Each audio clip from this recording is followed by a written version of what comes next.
Good morning. मुलांना शाळेला सोडून आली. आज काय शाळेला सुट्टी नव्हती.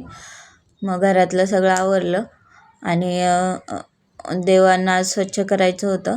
तर देवांना आज नवमीचा आंघोळ घालून दह्या दुधाने आणि मस्त स्वच्छ केले. देव खूप छान दिसत होते, एकदम मस्त. तर इथे माझा पुरणपोळीचा स्वयंपाक पण चालला होता. फटाफट स्वयंपाक केला आणि मंदिरात निघाले मुलं आल्यावर.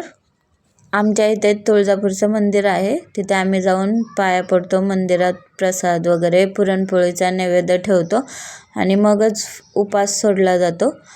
आणि मग तिथून आल्यावर उपास वगैरे सोडला. मग माझ्या मुलीची पूजा केली आणि ती खूप खुश होती आणि तिला बोललं खूप छान आशीर्वाद दे.